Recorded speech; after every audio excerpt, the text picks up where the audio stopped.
Good morning. আজকে ছাদ বাগানে একটু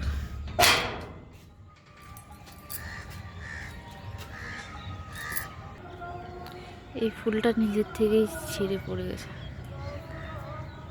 খুব সুন্দর আর খুবই সুন্দর ফুলগুলা, মানে দারুণ দারুণ। হাজারি গোলাপের কালারটা মানে উফ, এটা অনেক দিনের হয়ে গেছে, এর জন্য কালারটা এরকম আছে। জেট প্ল্যান এখানে লাগাইছি, আছে এটা আমরা জলপেশ মেয়ার থেকে কিনছি, এটারই কাটিং এখানে লাগানো আছে। প্ল্যানগুলো এগুলো ইনডোরে রাখার জন্য, ইনডোরে থাকবে। এই জিনিসগুলো সব আমাদের ইনডোরে থাকবে। রোয়ার প্ল্যান্টটাও ইনডোরে থাকবে। বেগুনটা, এই বেগুনের চারাটা পরেকার, মানে পরে আনা হয়েছে, সুন্দর হচ্ছে, মানে সারটা কাজে লাগছে। এখানে হয়েছে, ছোট আছে আর ফুল আছে। এই পোকা আসছে রে, বেগুনের পোকা হয়েছে, দেখো।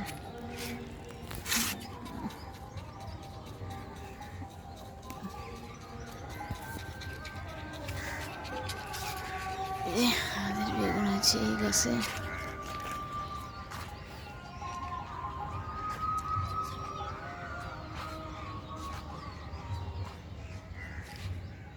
লঙ্কা লাগানো হচ্ছে।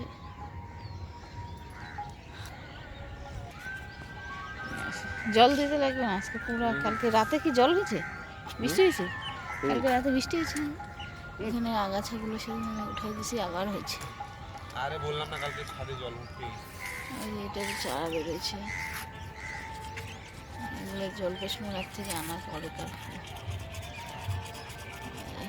গোলাপটার ইয়ে বেরোয়েছে, শাখা প্রশাখা বেরোয়েছে। এটা তো আগের থেকেই বেরোনোই ছিল। এটা ওই যেটা ফুলটা খারাপ হয়ে গেছে, ছিঁড়ে ফেলা হয়েছে। এই ফুলটাও একটা বাগানের শোভা। এটাকে যেন কি বললো সেদিন, ভুলে গেছি। এখানে আমি চারা লাগাইছি, মনে হয় না হবে, পাকা পাইকে গেছে পাতাগুলো।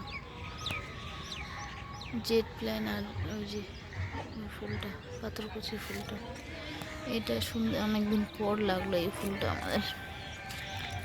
ডালিয়া তো হবেই না। এখানে স্নেক প্ল্যানের কিছু চারা আমরা লাগাইছি। অ্যালোভেরাগুলো অনেকদিন টাইম লাগলো, 2-3 মাস প্রায় ঠিক হতে। এটা আমাদের পাহাড়ি ফুল, চন্দ্রমল্লিকাটা। এই বেগুন চারাগুলোও সুন্দর হয়েছে, এটাও সুন্দর হয়েছে, এটাও হচ্ছে আর কি। এই লঙ্কাটা একদম আমার, ফুল চলে আসছে। এই লঙ্কার গাছটাও দাম হয়েছে, ফুল চলে আসছে। ওখানে কিছু আছে, ওখানে কিছু আছে। আজকে জল দিতে হচ্ছে না, কালকে পুরো ছাদ ভরে গেছিল বৃষ্টি। ও তার মানে এইদিকেও আসছে না, এটাও ভিজা, পুরো ছাদ ভিজে গেছে। আমার এখানে সারটা রেডি করে রাখছি।